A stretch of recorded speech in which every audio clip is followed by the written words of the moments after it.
Osmania university JAC అధ్యక్షులు కొంగర్ల పాండు గారిని 2 నిమిషాలు మాట్లాడాల్సిందిగా కోరుచున్నాను. ఈరోజు తెలంగాణ రాష్ట్రంలో గొర్రెల కాపర్లైనటువంటి కుర్మలందరూ కూడా, కుర్మల్లో ఉన్నటువంటి అన్ని సంఘాలు కూడా ఒక ఉమ్మడిగా ఏర్పడి మాకు ఈ కులానికి జరుగుతున్న కోకపేటలో పెద్ద అన్యాయాన్ని చూడడానికి ఈ భవనానికి రావడం జరిగింది.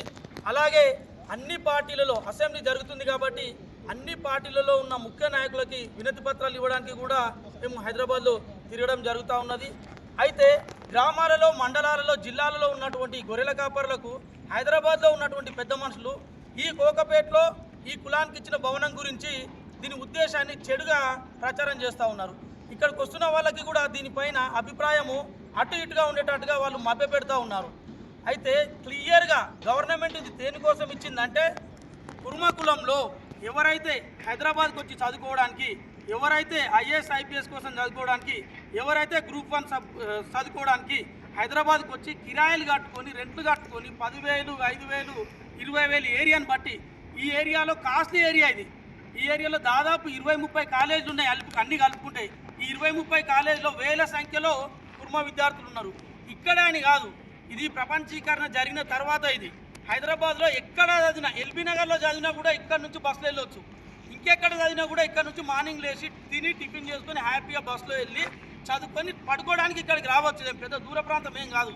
ఏదో ఇది పెద్ద అడవిలో ఉన్నట్టు, నల్లమల్ల ప్రాంతంలోనే ఏదో రాష్ట్రంలో ఉన్నట్టు దూరం ఉంది అంటున్నారు. ఒక్కసారి మిత్రులారా సరౌండింగ్స్ ఒక్కసారి కెమెరాలు చూపించండి, ఇక్కడ ఒక్కసారి చుట్టూ ఉన్న బిల్డింగ్ను చూపించండి.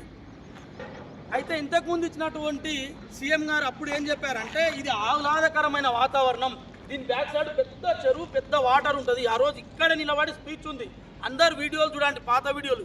నీళ్ళని చూపించి మరీ చెప్పిండు కుర్మ బిడ్డలు అందరూ ఇక్కడికి వచ్చి చదువుకొని ఇక్కడ నిలబడి చెప్పిండు. అప్పుడు సీఎం వచ్చి ఆహ్లాదకరమైన వాతావరణంలో గొప్పగా చదువుకొని మంచి పొజిషన్కు రావాలని మనస్ఫూర్తిగా కోరుకొని నేను ఈ బిల్డింగ్లు ఇస్తున్నాను అని చెప్పిన కాలం అది.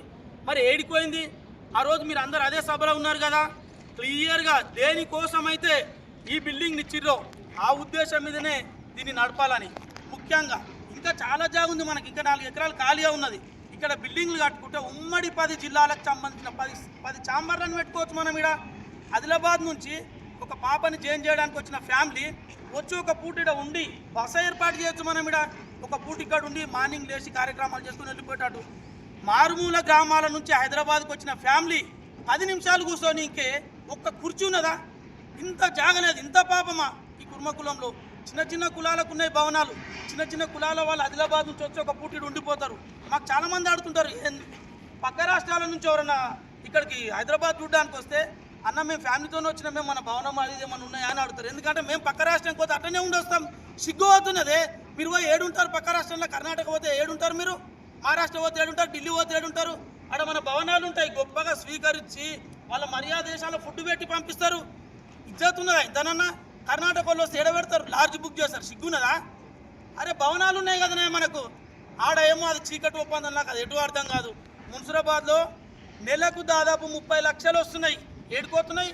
ఆ డబ్బులు తీసుకొచ్చి బిల్డింగ్లు కట్టి మంచిగా ఛాంబర్లు ఏర్పాటు చేసి తిప్పి కొడితే 10-20 మంచి సంఘాలు ఉన్నాయి కులంలో. సంఘానికి ఒక ఛాంబర్ పెట్టి రాదు, ఏం పోతున్నది అనేది? అఫీషియల్గా సంఘానికి ఒక ఛాంబర్ అద్దాల మీద కట్టవచ్చు కదా ఈడ. అంటే పేద పిల్లలు కోకపేటలో ఉండొద్దా? తెలంగాణ రాష్ట్రంలో కాస్ట్లీ ఏరియాలో కుర్మ పిల్లలు చదవాలన్నా వద్దా? ఈయన చెప్తాడంటే మన సంఘంలో కొందరు అడిగిరు ఫోన్ చేసి, అన్న ఏంది అంటే ఆడవాడు చదువుతాడు ఈ అశోక్ నగర్లో, దిల్సుఖ్ నగర్లో, ఇక్కడ చదువుతారు అంటే చదువుతారు భయ్. ఇన్నేళ్ళుగా 2 ప్లేస్లలో చదువుతాను ఉన్నారు. కోకపేటలో కూడా చదవని, మంచి కాస్ట్లీ ఏరియా కదా, ఇక్కడ చదవద్దా? మంచి కాలేజ్ లేవా ఇక్కడ? అరే మంచి అన్ని పార్టీలలో ఉన్న నాయకులు అందరు ఇండ్లు ఏడున్నాయి తెలుసా అరబాయ్ నీకు? అందరు ఇండ్లు ఇన్నే ఉన్నాయి. ఎమ్మెల్యేలు ఎంపీలు చీడు ఉంటే వాళ్ళ పక్కన మా పిల్లలు చదవద్దా?